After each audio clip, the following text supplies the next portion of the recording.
this has been sponsored by the Episcopal Seniors, which has been a joint program between St. Paul's in Pleasant Valley and St. Margaret's in Stottsburg. And the focus of this really is how can we talk about the individual's well-being. We're not telling them what to do, but the whole idea is, can we share some ideas of how our own well-being can be improved? And so that's one of the focuses of the second focus of these programs is what steps can the individual take for themselves in terms of these different categories, these different subjects. In light of being sponsored by the Episcopal Seniors, I'd like to start the program just with a brief prayer. Let us bow our heads. Heavenly Father, as we go through this life, trying to do our best, we realize there are times we need guidance. We are here today to learn. Open our hearts and minds so that we may take in the lessons of today in order to better take care of ourselves as you would wish. We ask this through Christ our Lord, through whom all things come. Amen. Okay, this is the second session of health and your well-being. And what I wanted to do is we're going to see if we can be walking and chewing gum at the same time in terms of the different things that we're thinking about in terms of your health. So let me try this. Good, that works. Session 2, we've got a couple of objectives. We want to check on progress or refresh people that if you hadn't participated before, the first session we went through knowing your numbers. And I'm going to talk briefly about that. We have Sam is a great source for us as a trained nurse practitioner, and he's going to be talking to us about understanding pre-diabetic conditions and what possibly some of your options might be. And surprisingly, in this Dutchess County, there are a large number of pre-diabetics, probably 100,000 out of 300,000. Then we want to start to talk about health assessment. And when I say start, this is a process, because I think one of the tools over the next several programs of health, we want you to be able to understand what your health status is and how you can manage that more effectively for yourself. And finally, we want to sort of talk about a summer blueprint of maybe some actions that you may want to take. Again, I want to emphasize the program is not telling you what to do. It's really to offer you different options that you may want to think about in terms of your well-being. I want to refresh us. Last time we talked about knowing your numbers, and there are probably 4 key ones that we should know. And diabetes, criteria for diagnosis of diabetes, your A1C is one that we should know. A1C measures, again, the last 90 days of the content of sugar that is in your bloodstream. It's different from your fasting blood glucose, but it is a longer term measurement, and it's one that really tells us where we are in terms of being a diabetic or pre-diabetic or normal. And you can see the numbers there. Normal, your pre-diabetic, your A1C 4 to 5.6, you get your pre-diabetic 5.7 to 6.4, and your diabetes over 6.5. So one of the first things that we want to try and do there is to know where your number is in terms of that. And that gives you a sense of that. Blood pressure, we all talk about blood pressure, systolic and diastolic and normal. And that's changing as if you followed some of the research on that, but it is right now normal, 119 for your high one and less than 80 for your diastolic. Elevated, you get above 120 in stage 1. You can see stage 1 hypertension and stage 2, etc. These are numbers that you probably know and where you are relative to this. So blood pressure, again, important for you to know. Body mass index, this is an interesting one because it is a way to measure both your height and your weight and to give some indication of how much weight you're carrying, which is healthy.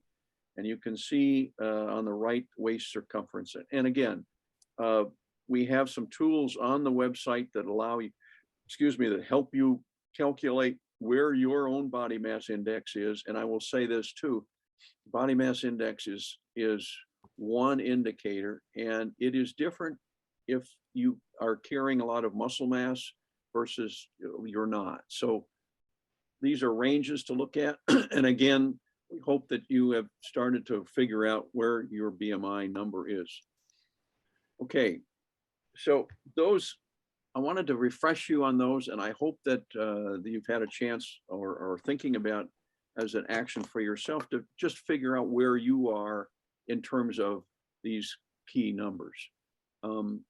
What I'd like to do now is introduce Sam, and we want to talk a little more about pre-diabetes. And I'll just say this, that diabetes, right now, there are about 100,000 people that are pre-diabetic in this county. There are about 30,000 that are diabetic. And diabetes really contributes to an awful lot of other chronic disease. And it's one of the cornerstones, if we can understand it and understand where we are with it, it certainly will help us in terms of managing our own health. So why don't Sam, I'm going to turn it over to you now. Sure.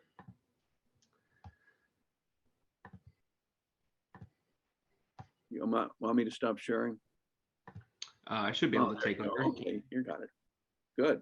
Okay. Can everyone see me? Yes. Yeah. So one small correction to what David said. I'm right now I'm an RN. An NP is a little bit higher level than an RN. NPs have the ability to prescribe, but right now, registered nurse, hopefully someday I'll be a nurse practitioner. So pre-diabetes, I'd like to start off with a little humor. Picture of a dentist over here. While you're at it, would you pull that sweet tooth out? That would make everybody's lives a little bit easier, especially mine if we got to get rid of that craving for sugar and sweet stuff. But so just catching up where David left off, like you said, A1C is a snapshot of the previous 3 months of average blood sugar control. So over on the right-hand side, we have a picture of a hemoglobin molecule, and that's kind of where the sugar will sit on. And at the bottom, it says contains about 270 million hemoglobin molecules. So lots of sugar, lots of things going on in a red blood cell. Now, the average lifespan of a red blood cell, like David said, we're checking 90 days for average sugar control. Average red blood cell, where the sugar sits, lasts about 90 to 120 days in the body. So that's also kind of a little insight into what we're measuring. So the definition I have here for prediabetes is from my nursing textbook. So like we saw, obviously you can diagnose it from the A1C, but it's also diagnosable with a impaired glucose tolerance test or impaired fasting glucose. So traditionally we don't necessarily do those anymore because the A1C is a little bit more accurate. But if you eat a bunch of sugar and your blood sugar falls between 140 and 190, or if you don't eat anything for 2 hours and your blood sugar falls between 100 and 125, those are also some ranges for prediabetes as well. So like we said earlier too, it's an intermediate stage between homeostasis, meaning the body's normal environment and overall health, and diabetes. And the really sneaky thing with this is that it is asymptomatic. So unless you're going to a doctor and getting your levels checked or going through these tests, you'll have no idea it's happening. You'll have no idea that, you could be pre-diabetic. So moving into the nitty gritty of it, diabetes, sugar, carbohydrates, where do they all fall? So glucose is a form of sugar. At the top, you can see glucose equals sugar, and sugar is a form of a carbohydrate. So not all carbohydrates are sugar, and they're not all created equal. So carbohydrates are technically a macronutrient, and you'll hear a lot of people nowadays talk about macros, or, hey, I'm counting my macros. And when they say that, they're counting the three big nutrients: carbohydrates, fats, and proteins. So don't carbohydrates turn into sugar? Essentially, yes, is the easy answer, but it gets a little bit more complicated than that. So carbohydrates typically come, and no pun intended, but put two flavors, simple and complex. And on the next slide, we have some definitions from the American Heart Association as to the difference between the simple and complex carbohydrates. So simple carbohydrates are digested quickly, and they send immediate bursts of glucose or sugar right into the bloodstream. So on the next slide, you'll see some examples, but these are things that have a lot of ups and downs. So you can think of it like drinking a can of soda. You probably get a really good rush of energy, really good sugar high. You've probably called it before. And then, once that gets processed and filtered through the body, you kind of have a crash. You feel a little bit low. And then on the other side, we have complex carbohydrates, which are digested more slowly, and they supply a lower, more steady release of glucose into the bloodstream. So with the complex carbohydrates, we have less variation in our blood sugar. There's less ups and downs. And again, with that, we'll have a really nice and steady blood sugar control. So at the top, we have starch, sugar, and fiber. And I bet you guys can kind of guess which ones are simple and which ones are complex. And I'll do the math for you. Sugar is typically a simple carbohydrate. Starch and fiber are typically complex carbohydrates. So this slide, just some really good examples of the difference between simple carbs and complex carbs. So on the left-hand side, simple carbs. And so a trend when I was looking at this picture kind of that popped into my head was, if you can get it off the shelf and it already tastes good without having to prepare it or do anything to it, it's probably got some sugar. It's probably a simple carbohydrate. And then on the other side, the complex carbs, things like potatoes, things like whole wheat pasta, rice, brown rice specifically, broccoli, sweet potatoes, corn. You can eat those things raw, but they take a little preparation. They take a little bit of cooking, or maybe, like I said, some preparation to kind of taste good. So complex carbs typically a little bit more raw out of the earth. And then simple carbs are processed, have lots of added sugars, lots of sweeteners to make them taste good immediately. And that was just something I kind of thought of when I was looking at this picture. So sugar is really sneaky. And the reason I'm focusing on sugar is because sugar and the forms of sugar are the ones that we unfortunately get most in a lot of our food. And those are, again, the sugars, and there's a couple different simple sugars I'll get into, but they break down quickly. They process really fast into glucose. And then again, like I said earlier, they spike our blood sugar. Not good for our body, because that eventually, if we keep doing it over and over and over, eating sugars and simple carbs, it stresses out our pancreas, again, leads to diabetes, which we're talking about before diabetes today. So what I'd love to talk to you guys about is how to read nutrition labels, how to identify hidden sugars. And if you can do those two things, you'll be able to make some better decisions at the grocery store and at home. So this slide, I'm going to leave this up for a little bit and kind of talk over it. And this is 46 names for added sugars. So the 5 most common down at the bottom: corn syrup, sorghum, cane sugar, high fructose corn syrup, which I'm sure everyone's heard of, and fruit juice concentrate. So those are the top 5 most common. But if you notice, there's 46 of them up there. So anything that ends in sugar is obviously sugar. We have number 5, brown sugar; number 7, cane sugar; 11, coconut sugar. Another trend you're seeing is syrup. So if it has syrup in it, that is also a form of processed, chemically altered sugar. So number 10, carob sugar; number 15, corn syrup. Looking ahead to 35, maple syrup; 38, rice syrup. Anything with syrup on the end of it, probably not so good. And then also another trend here is anything that ends in OSE. So OSE is typically the chemical name for the sugar. So over on, let's find the first example. Number 20, dextrose. That is a long chain sugar, although it's still a simple carbohydrate. So again, it's going to break down really quickly, give you a short burst of sugar, and most likely stress your insulin and your pancreas. 25 galactose, 27 glucose, 32 lactose, 34 maltose, saccharose, xylose. And you'll notice the trend there. Anything ending in OSE, most likely a sugar. So how can we use this new knowledge? Hopefully, if I taught you guys something here, how can we use this to identify it on the food label, which we'll get into in a couple minutes here. So on the left-hand side of this slide, we have a quote from the U.S. Food and Drug Administration, the FDA. No daily reference value has been established for sugars because no recommendation has been made for the total amount to eat each day.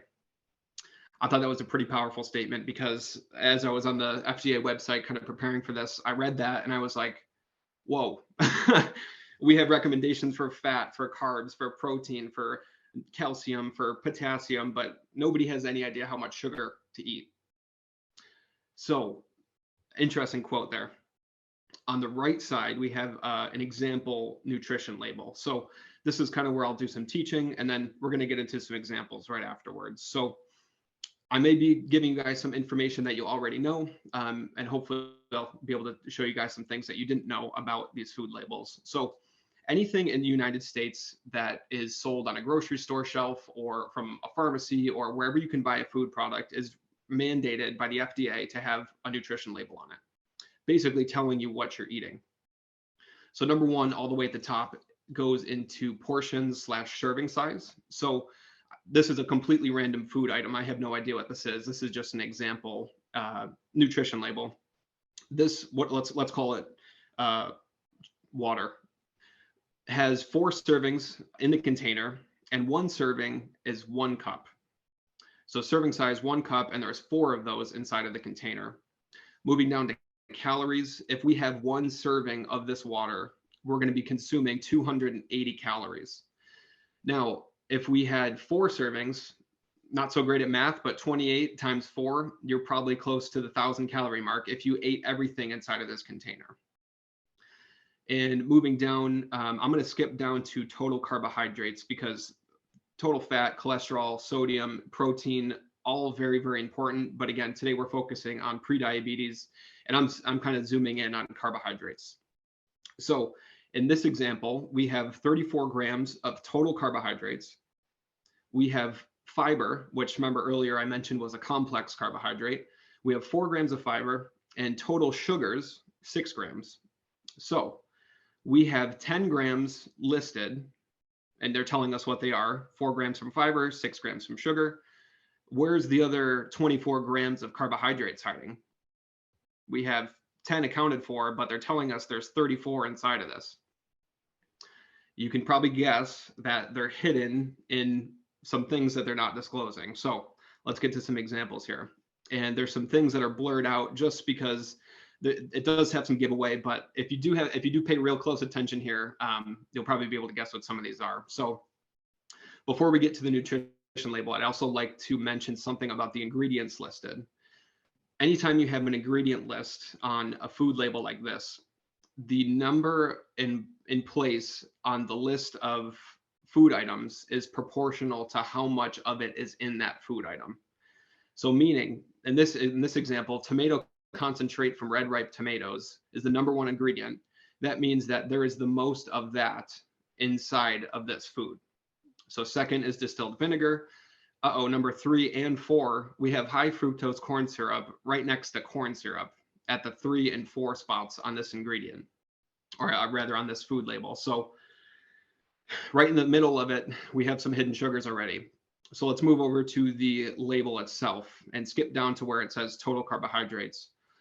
We have 5 grams of carbs, 0 grams of fiber. Not sure why they list it. So if there's nothing in there, I don't really care about it. And then sugars, they have 4 grams. So we have 4 grams of sugar that they're telling us are in there, but we're missing 1 gram total for the total carbohydrates. So looking at the ingredients, you can maybe be able to tell that it could be hidden in that high fructose corn syrup, the corn syrup. So what do you guys think this is? I bet you guys have some guesses already. Ketchup. Now, this doesn't mean not to eat ketchup because we have hidden carbohydrates inside of it. I don't know about you guys, but I can't eat French fries without ketchup. So the thing that I'd like to highlight here is to be more mindful of how much of it you're using. So up on top, back to the nutrition facts, it says one serving size is 1 tablespoon or 17 grams. And I don't know about you guys, but if you have ever measured out a tablespoon of ketchup, that's not nearly enough for the French fries that I'm consuming. So typically, I'm putting way more ketchup on my plate than I need. So that would mean in this case, I'm probably getting some more sugar than I need as well.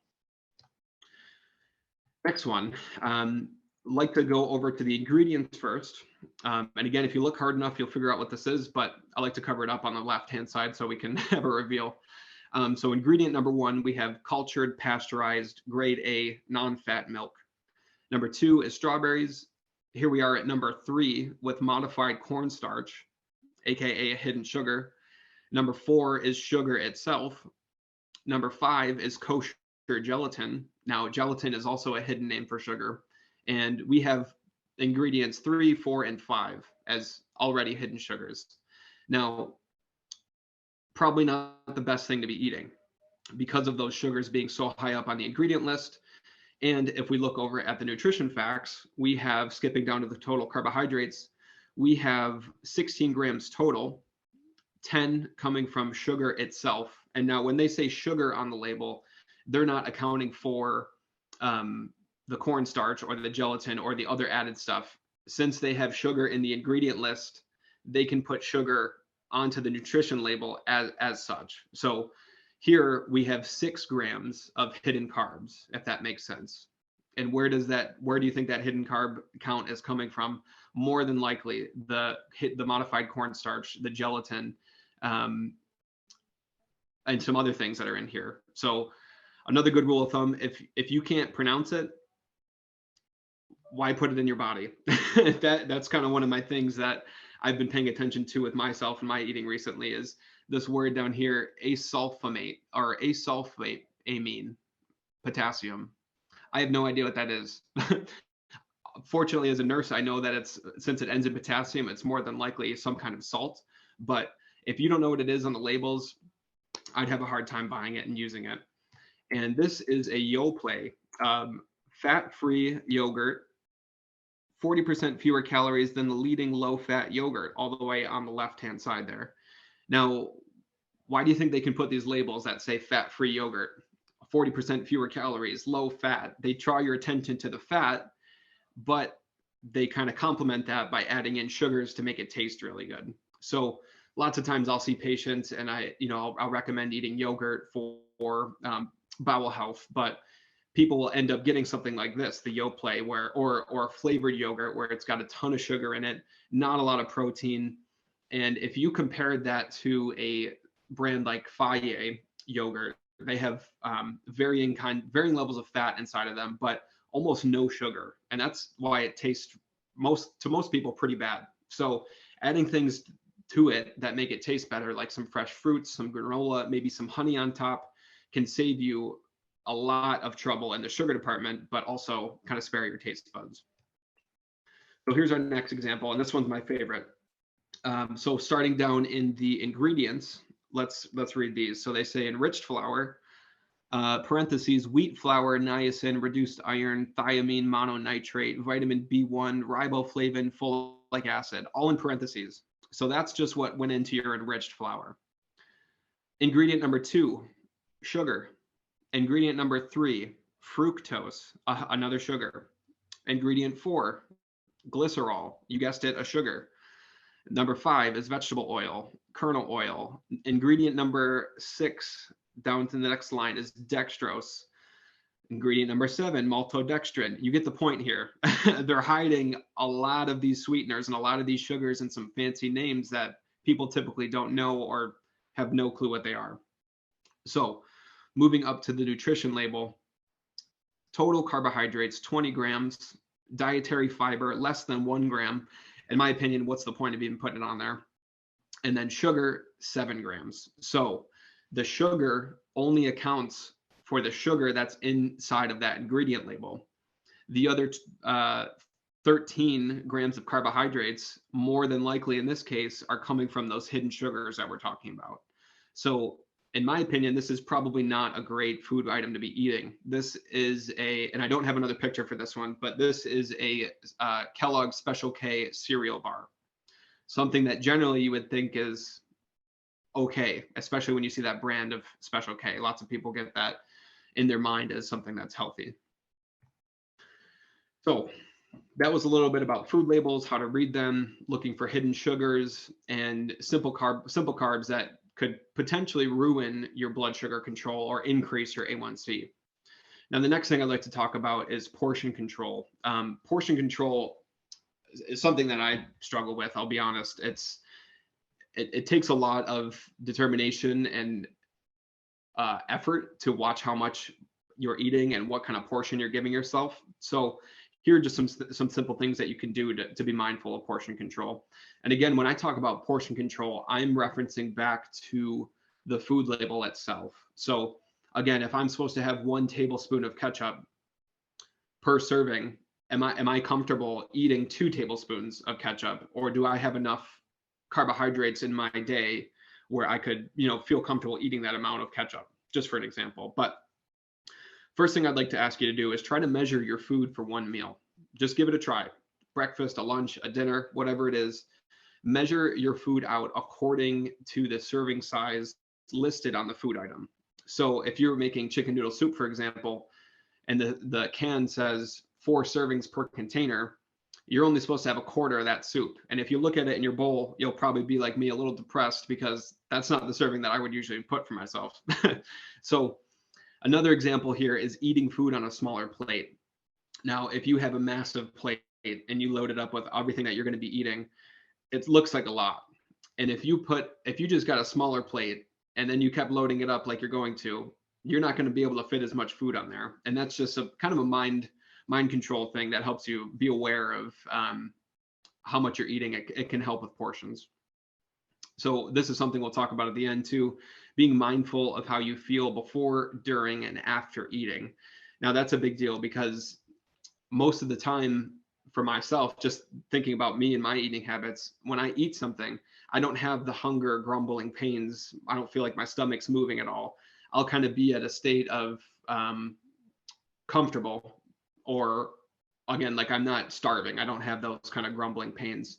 And I mean, I'm guilty of it too. I've eaten before when I'm full. I'll have a nice dinner, I'll feel a little full, and then who can't have dinner without dessert? So again, just being mindful of how you're feeling during your eating. Are you bloated?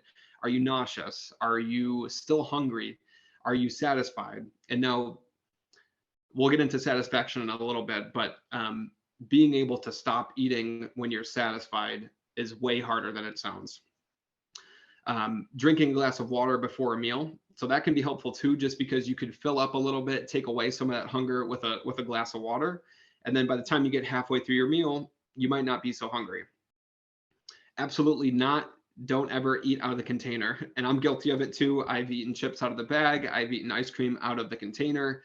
I mean, that's just part of living it. You gotta, sometimes it is what it is, but if you can help it, try to measure it out, try to put it in a bowl, sometimes put it, on a plate, whatever it is, just don't eat out of the container, and hold yourself accountable too. So that's a big thing that I think a lot of times gets missed, is being able to keep track of what you're doing. So I don't know about you, but I have a hard time remembering what I ate for breakfast yesterday.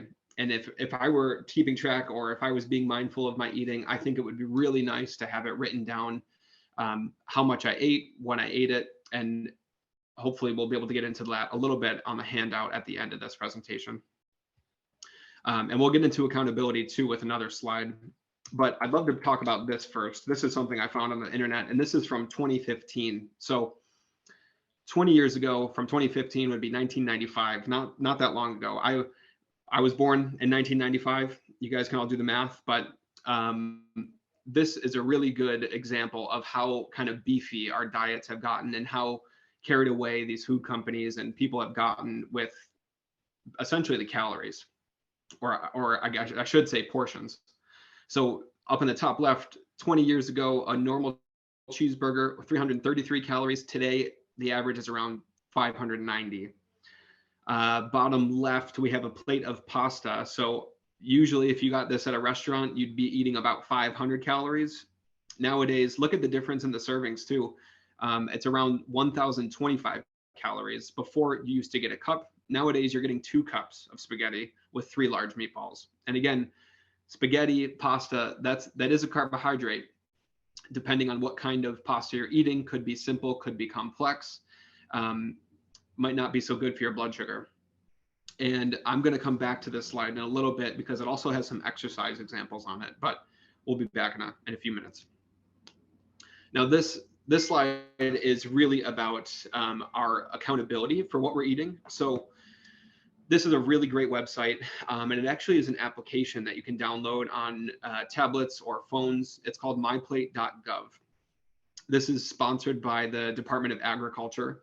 It's filled with tons of resources, tons of ways to eat healthy. It's got recipes with video.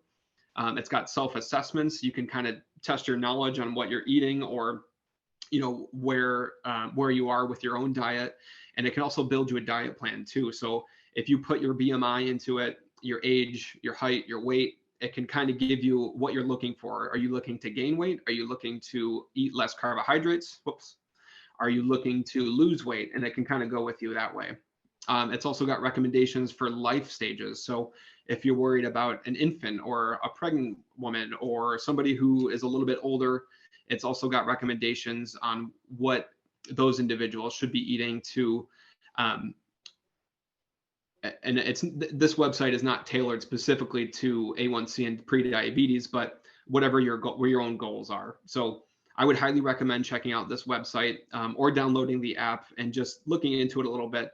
And the reason I love the app so much is because it has its own diet tracker. So you can keep an eye and actually input what you're eating in terms of calories, carbs, portions. It's pretty comprehensive. So just a really nice resource for everyone to look into if you're interested. Now, big part of this was diet. Talked a lot about carbohydrates, the differences between them, but also how to affect your A1C, how to lower that A1C number. A big part of that is exercise. So exercise nowadays is, I'm just going to say that it seems like a trigger word nowadays. I feel something, I don't know, I just feel a little like, oh, exercise when I hear it, and it's not complicated. Exercise is moving your body. And that's what I really wish it was called, or some variation of that, is moving your body, because exercise has a lot of stigma, I think, tied to it. But if somebody said, hey, how did you move your body today? That makes you think a little bit. And you say, well, I went for a walk, I did laundry, whatever you did that day, how did you move your body? So exercise does not have to be in a gym, doesn't have to make you sweat, and it should never, never, never be intimidating. If somebody asks you to do something, or if you have an idea in your head and even just thinking about it turns you off or intimidates you, you probably shouldn't do it. Moving your body should be something that you enjoy. In my opinion, it should be social, and more often than not, it is social. We should strive to make moving our bodies regular, because we're made to move from head to toe. Our bodies are made to be mobile, exercise, and move around. So 3 to 4 days per week is generally the recommendation. About 30 minutes a day for anywhere between 3 to 4 days per week. And that's from the American Heart Association. And I highlighted this at the bottom. Anything is better than nothing. So if you went for a walk today, that's better than not going for a walk. If you took the stairs rather than the elevator, the stairs were more likely healthy for you. And the takeaway point here is the more you move your body, the lower that A1C number will become. Now, this is from my nursing textbook. I was going through the chapter on diabetes and metabolic conditions when I was getting ready for this presentation. And this is a really good slide about the different kinds of activity that you can use. So there is a difference. There is light activity, there's moderate activity, there's vigorous activity. And I love these first two categories of light and moderate. So most people wouldn't think that fishing is exercise. But if you think about it, throwing a pole above your head, winding it back in, that burns calories. Light housework, sweeping, mopping, dusting, you're moving around, you're walking, you're bending over, you're moving your body. Moving into the moderate category, active housework, that might be something more like, on your hands and knees, scrubbing a bathtub, cleaning or making a bed anytime. I'm sure you all have one bed with that goofy corner that you have to tuck the sheet into, but bowling, dancing, outside gardening, that's a lot. Being on your hands and knees in that way, pulling out weeds, planting things, again, that's considered moderate activity. And walking briskly. So walking casually is light activity. Walking briskly, a little bit quicker, is moderate activity. And just to get into the vigorous activity, these are going to be things that more than likely make you sweat or will increase your heart rate. So aerobic exercise like running or bicycling, outdoor sports, rock climbing, hiking, volleyball, something like that. Running, obviously. Wood chopping. Not sure how many people are doing wood chopping for hours on end, but just an example of a vigorous activity. And I am going to backtrack just for a quick second because this slide had some really interesting stuff kind of squeezed in about exercise. So starting on the top left, lifting weights for an hour and 30 minutes burns around 257 calories. Playing golf while walking and carrying your clubs for an hour burns about 350 calories. Down on the bottom, house cleaning for 2 hours, 35 minutes burns about 525 calories.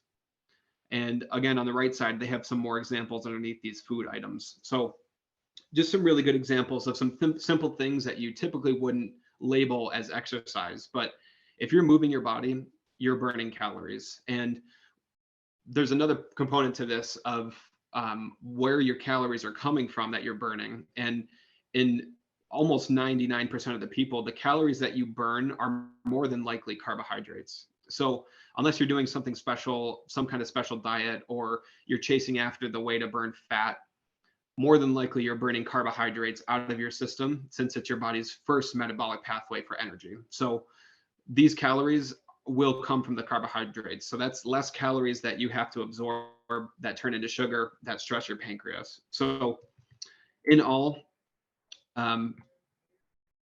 nutrition, big deal. And as long as you can move your body in some way, also a big deal. So I'd love to open this up for questions if anybody has them. See if we can go back to. You want to unmute and ask some questions? Just while you're thinking about that, Sam, you talked about the pancreas being impacted by a lot of sugar. Can you talk a little more about that? What's going on there? Yeah. So the pancreas is the organ in the body that produces insulin as well as other digestive hormones. So when you ingest sugar, when you ingest carbohydrates, when you ingest whatever, your pancreas is going to spit out a certain amount of insulin to compensate for that sugar or those carbohydrates that you're eating, assuming you have a healthy and working pancreas. So simple carbohydrates will demand more and faster insulin from your body, where complex carbohydrates will demand less and longer lasting insulin from the body, if that makes sense. So a lot of sugar in your system requires a lot of insulin to break it down, to change it to move it for energy to the body. Yes, correct. Okay. So I drink a can of real Coke, which is almost all sugar. My pancreas is going to working a lot. This is where you start getting into prediabetes if you're not producing enough insulin or the insulin breaks down. And okay. Right. So it's also, I think it's important to note too, that prediabetes is only a condition that leads to type 2 diabetes. Mm-hmm. And type 2 diabetes is the kind of diabetes where you have an insulin resistance. Essentially, the insulin that your pancreas is either producing or not able to produce isn't working to bring that sugar into your body. Okay. Just one last question. You said myplate.gov and there's an app. Is there an app name for that or name for that app? Yeah. If you just search on the Google Store or the App Store, is that what it's called? The App Store on Apple. You should be able to, it should just come right up. And I believe it's called the same thing. I could just double check actually really quick. Okay. Well, that's right. Okay. We'll find that. Okay. Let me shut up and see if others. Carolyn, Carrie, you got any? Mary Ann?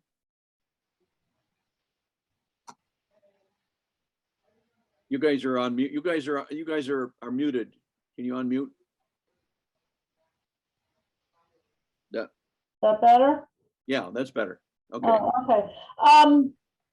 Can you be, I'm pre-diabetic with the very highest numbers, but never went into diabetic. Like what, 6.4, 125. Can you stay like that for always? Like, I don't seem to get that, but I don't really seem to get any better either. Right. So you can stay inside of pre-diabetes for a long time. Now, that just means that, and this kind of goes back to the first slide, because pre-diabetes is the part between normal health and diabetes. Now, pre-diabetes, like we just talked about, it's technically a condition, but you could stay in it for a long time until your pancreas essentially gives out. So because you're pre-diabetic, you'll be spitting out a certain amount of insulin for the certain amount of sugar that you're consuming. And that can only last for so long, because the insulin, the pancreas, the insulin that the pancreas makes, I don't want to say it has a timer for everybody, but it's only got so much effort to give. So you can stay inside of that pre-diabetic range for a while, but if you're close 6.3, 6.4 on your A1Cs, I would say it's more than likely that someday you'll eventually become fully diabetic. Okay. How many years? Yeah. Well, unfortunately, everybody's a little bit different, but depending, and this is important to say too, because on the flip side of that, you can also get into diabetes. You can essentially become a type 2 diabetic, and with lifestyle change, exercise, and certain health changes, you can actually regress backwards to pre-diabetes. So that's also an interesting point too, but I would not recommend staying pre-diabetic for a long time. Marilyn, did you? Oh, I'm not trying. I'm not trying. Yeah, of course not. Of course. Marilyn, did you have a question? Well, it was not a question, just that interesting, that drink a glass of water before a meal. I thought was very interesting. I mean, I drink a glass of water with my meal, but I don't think about doing it ahead of time. Right. Yeah, that's a good thought. Carrie, did you have a question? No. Okay. Hi, Carrie. Right. Okay. All right. Do we want to just mention the handout quickly? Yes. Go ahead. Yeah. Yeah. So I'll share my screen again here. Just give me 1 second. Nope. Where did it go? Uh-oh. That's okay. I have nothing important up here. Okay. You want to? There it is. You want to? Can everyone see this? Yeah. So this is a really good resource I found that doesn't necessarily get into carbs or calories or fats and proteins. It's a little bit more simpler than that, which is, in my opinion, a really good place to start. So working from left to right, it's got start and end time of the meal. I'm not sure. Sorry, what was that? I'm not sure what we're seeing here. Yeah. Oh, sorry. What do you guys see? We're seeing slide 21, which is your sources for your information. Ooh, okay. 1 second.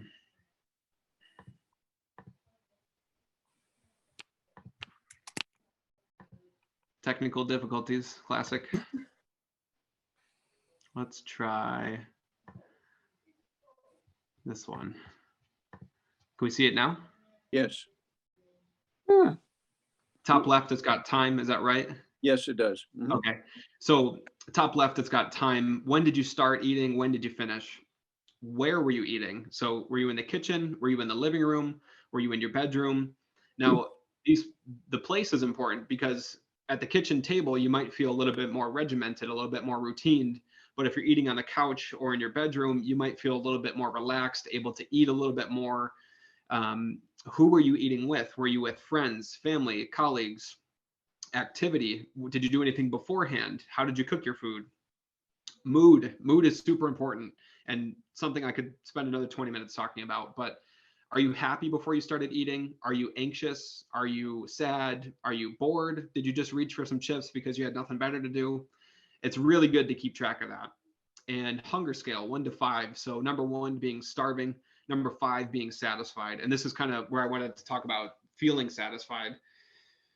When you're eating, if you get to the point where you think I'm full, or if you get to the point where you're looking at your food and you start to realize it's going to be a chore to finish it, pause, just take 2 minutes, let it sit in your body and see how you feel.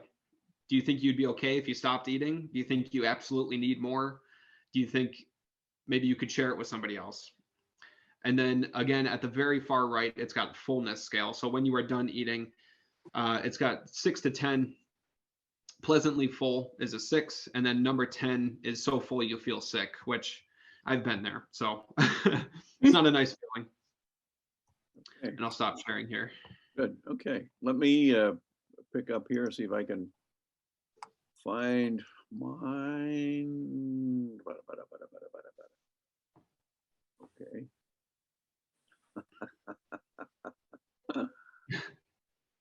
Don't feel bad. I'm just trying to find where I'm at. That's not it. And I just found the app. It's called My Plate Calorie Counter. Okay. A little bit different than myplate.gov, but okay. Still starts with My Plate. Okay, here we are. Let me get down into starting. What I want to follow a little bit in terms of what Sam has done, and this has been very helpful. I've learned a lot from it.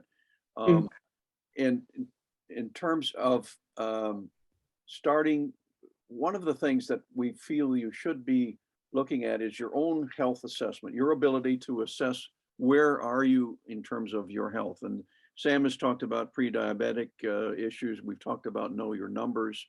And what I wanted to share with you are some additional tools, and we will make these available on the website, and you can look them up. The American Heart Association has been very good about this, and they have a My Life Check assessment. It's sort of what's my health status is really what it gets to. And it has 18 questions. And the result is you get your own health status score. And it comes out also with some recommendations in terms of what you may want to do. And we're going to put those sites up on the Episcopal Seniors in terms of additional information, and you can go to them. You see at the bottom a site for this, and you register, and then they'll take you through. There's no cost or anything; it's all free, and then you can go through and take the test. Test takes about 5 minutes, and then they come back with a score for you. I did it, and I came back with a score of 7.1 out of 10, which is not great, not bad. What they also did was they told me what areas I needed to work on.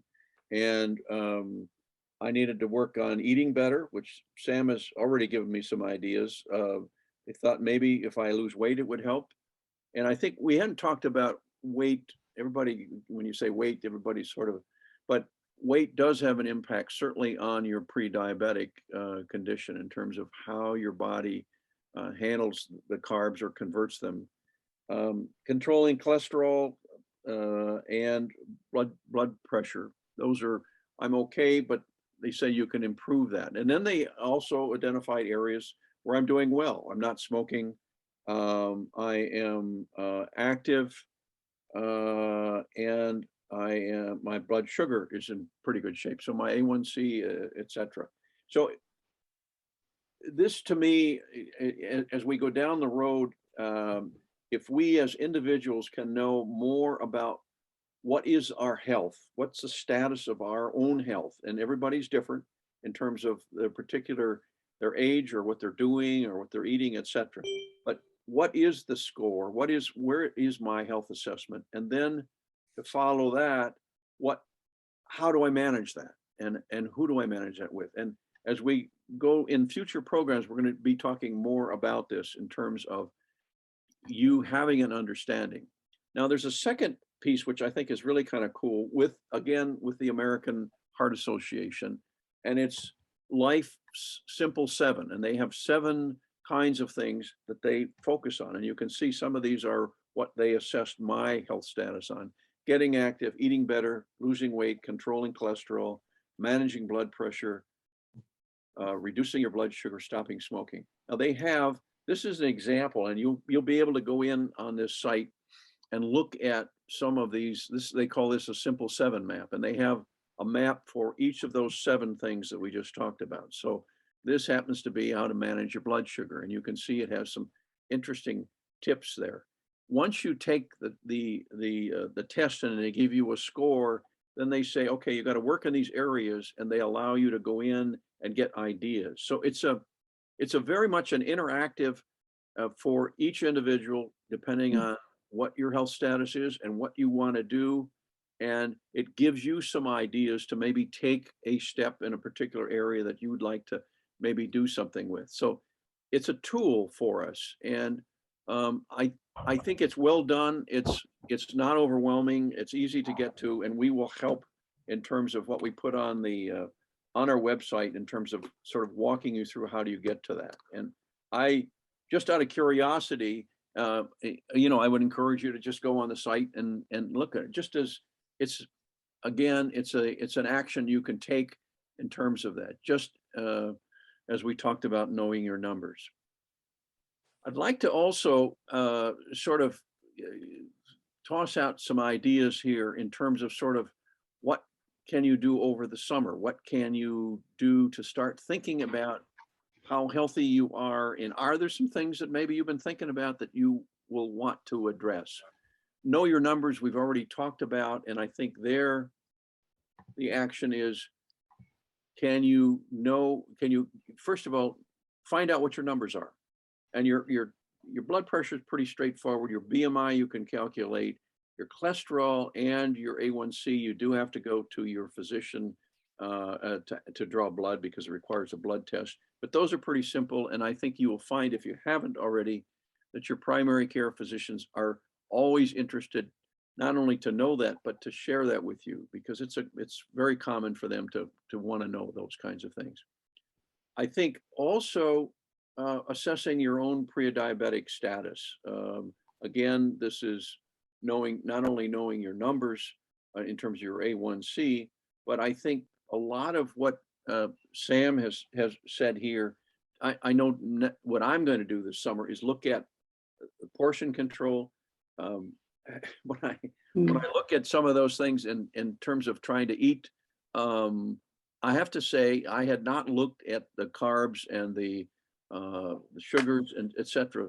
the way Sam has explained it, and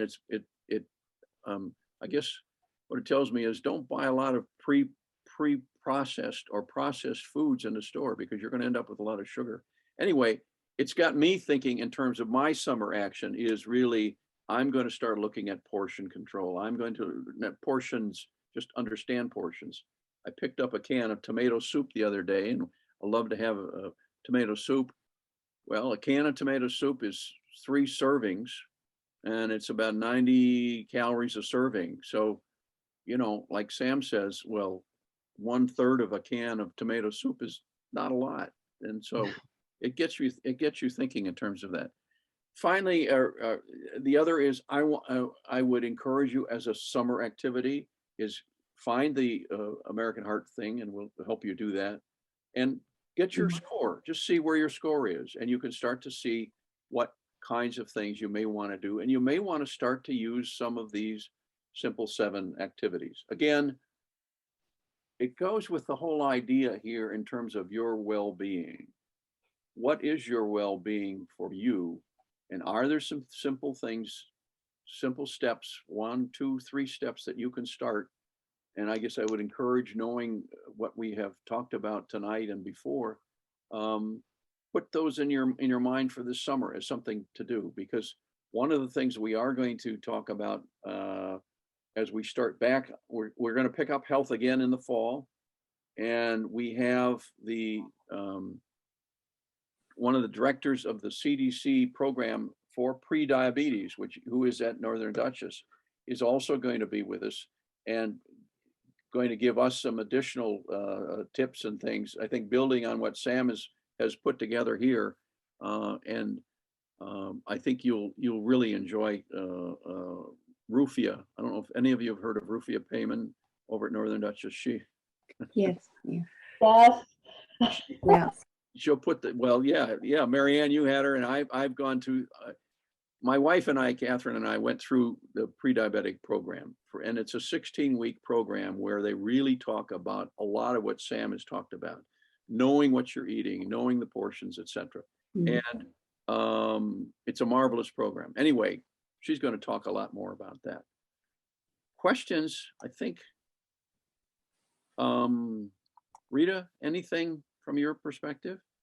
I think this has been really helpful. I learned a lot, which is really great. And I want to thank Sam and you for putting this together.